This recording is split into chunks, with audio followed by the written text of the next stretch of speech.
sans relâche, pour faire la lumière sur les effets secondaires. Parmi les beaucoup trop nombreuses victimes de ces injections et de toute cette violence, on pense évidemment au prénom de Morissette. Je vous prie d'écouter Margot.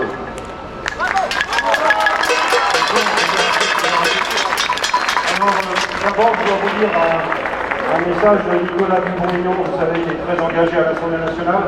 Alors, il m'a appelé hier pour me dire, Marc, vous pouvez refuser, vous pouvez me dire non si vous êtes choqué, mais j'aimerais beaucoup que vous puissiez lire demain un message en mon nom parce que je ne pourrais pas être là. Alors, moi, bien sûr, j'étais très fier de pouvoir lire ce message, de pouvoir le lire aujourd'hui. Alors, je vais encore à nouveau être encore clair, c'est-à-dire que je ne juge pas les gens, les femmes et les hommes sur leurs idées politiques. Je les juge simplement sur leur capacité à être humain. Et Nicolas Dupont-Aignan, comme beaucoup d'autres, on fait partie des rares êtres humains à mes côtés. Voilà. Ça, c'est un petit message pour les autorités qui veulent essayer de me donner des excuses. Alors voilà ce qu'il me dit de vous dire. Ne pouvons malheureusement être à vos côtés aujourd'hui, j'ai demandé à Marc Doyer, dont j'admire le courage et l'opiniâtreté, de vous transmettre notre amitié. Nous avons gagné la bataille de la réintégration des soignants après des mois de mobilisation et de lutte, car nous étions unis et déterminés. Il reste bien sûr à indemniser celles et ceux qui ont été les boucs émissaires d'un pouvoir corrompu. Les soignants suspendus gênaient car ils étaient le symbole d'une lucidité sur les risques des injections. En décembre 2020, j'avais déclaré sur TF1 que je refusais d'être une souris de laboratoire. J'avais subi alors un déferlement de haine médiatique. Malheureusement, aujourd'hui, les faits nous donnent raison. Je demande depuis des mois une commission d'enquête parlementaire sur les effets secondaires graves de ces injections. Les chiffres sous-estiment l'ampleur de la catastrophe sanitaire et l'immense et criminelle responsabilité des autorités. La situation est dramatique et on ne compte plus les familles détruites par la disparition d'un être cher. Les statistiques de mortalité subite de jeunes sont effrayantes et pendant ce temps, l'omerta continue de s'abattre dans notre pays. La France est devenue la nation du mensonge. Mais comme pour les soignants suspendus, la vérité l'emportera un jour car l'injustice subie est trop insupportable.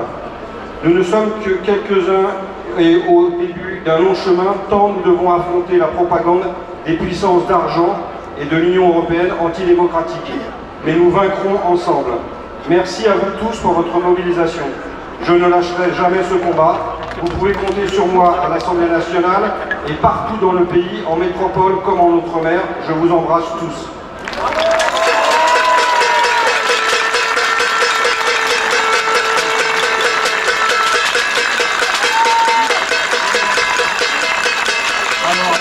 Je voudrais rajouter quelque chose au nom de Verity France. Vous savez, je suis le représentant de cette association.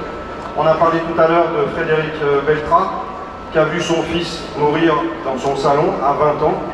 Aujourd'hui, son fils devrait avoir une petite copine, commencer à fonder une famille. Il devait avoir des enfants, enfin avoir une vie normale. Je m'adresse en fait aux autorités qui sont là et aussi aux policiers qui sont là, parce que je l'ai souvent dit, j'ai beaucoup de respect moi pour mes institutions. Et vous voyez, c'est assez amusant parce qu'il y a quelques jours, j'ai dit qu'en descendant de cette manifestation, j'irais déposer un bouquet de roses devant le ministère là-bas. Et puis aujourd'hui, c'est la première fois que je vois ça. Dans toutes les manifestations que nous avons fait ici, il n'y a jamais eu de barrière et il n'y a jamais eu autant de policiers. Est-ce que vous avez peur des roses dans ce pays? C'est une question, est-ce que vous avez peur des roses?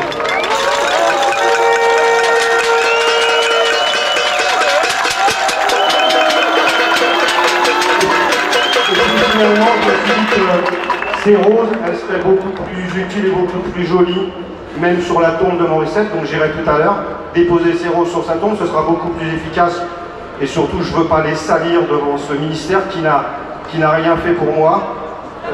J'avais commencé mon action par demander de l'aide à un ministre de la Santé qui s'appelait à l'époque M. Véran.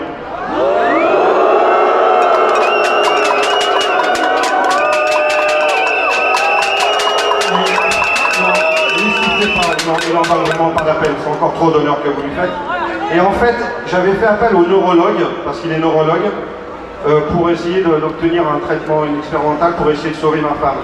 Il m'a jamais répondu. Alors il paraît que depuis, il a perdu son téléphone. Donc si quelqu'un avait le téléphone d'Olivier Véran, je serais ravi de pouvoir lui téléphoner parce que peut-être qu'il y a un malentendu, peut-être qu'il n'a pas eu mon message, enfin voilà. Alors il faut savoir aussi, là je m'adresse directement aux autorités, en fait à Vérity France maintenant nous savons exactement ce qui s'est passé. On a eu à disposition il y a quelques jours des chiffres bruts de l'ANSM. Je dis pour les médias qui m'écoutent, il ne vous suffira pas simplement de dire que je suis complotiste. Ce sont les chiffres bruts de l'ANSM. On les sortira dans quelques temps, on va en discuter parce qu'en fait, ils ont menti sur tout. Et surtout, ils ont menti sur la cause principale des décès liés à la vaccination qui sont les décès d'origine inconnue. Voilà, c'est-à-dire qu'en France, d'un seul coup, vous pouvez mourir en masse d'origine inconnue. C'est dans les chiffres bruts de l'ANSM qui ne sont pas communiqués au grand public. Pourquoi? Je ne sais pas, donc on va poser la question. Il y a aussi quelqu'un dans notre entourage qui a eu une expertise médicale. Et on vient de se rendre compte, par la voix d'un des avocats, que les deux experts qui sont intervenus, non seulement ont des conflits d'intérêts avec les labos, mais qu'en plus ce sont des experts qui, il y a quelques années, ont remis un rapport vantant l'ARN. Donc vous vous rendez compte qu'on demande à des gens qui ont vanté l'ARN, derrière, de venir faire une expertise sur des décès liés à l'ARN. C'est juste une immense rigolade. Il faut qu'ils arrêtent de se foutre de nous. Donc je voudrais dire aussi à M. Macron, à son ministre actuel de la Santé, qu'à Vérity France, vous n'allez pas pouvoir continuer simplement de dire que nous sommes complotistes parce que nous avons des éléments, nous allons les sortir, nous irons en justice, comme j'ai commencé moi de le faire. Je rappellerai qu'il y a une expertise médicale qui a été ordonnée. Et je voudrais rafraîchir la mémoire aux médias que le juge, dans l'expertise qu'il a ordonnée pour le dossier de ma femme, a dit que compte tenu des éléments fournis, il était probable que sa maladie vienne de la vaccination. C'est une grande première, aucun média n'en a parlé. Ils se sont contentés de titrer il y a quelques semaines Marc Doyer, figure des anti-vax, alors que je suis vacciné. Donc, je me demande qui sont les complotistes, mais surtout qui sont les comploteurs. Donc, il va falloir trouver d'autres arguments, parce que maintenant, nous en avons, et nous allons les sortir. Voilà, j'en ai fini, parce que je sens Florian qui trépigne en dessous. Je vais quand même pas être plus bavard qu'un politique, c'est pas possible. Je profite quand même pour le remercier affectueusement.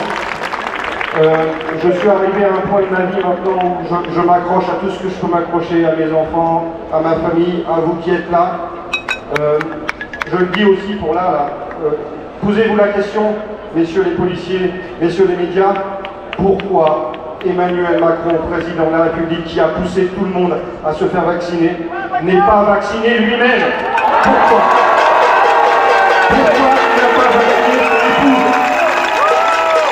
Ça aussi, nous avons à Vérity France des éléments qui pourront le prouver. Un député, un ex-député de la vie, à ma connaissance aujourd'hui, il n'est toujours pas en prison.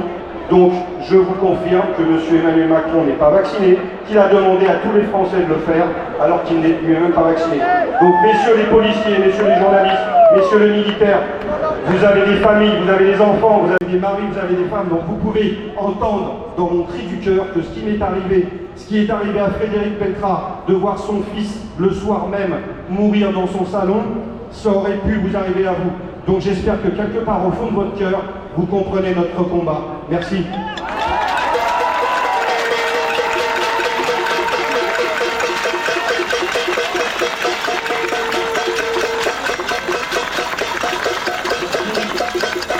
Merci à Marc Doyer pour son combat sans relâche. Nous allons écouter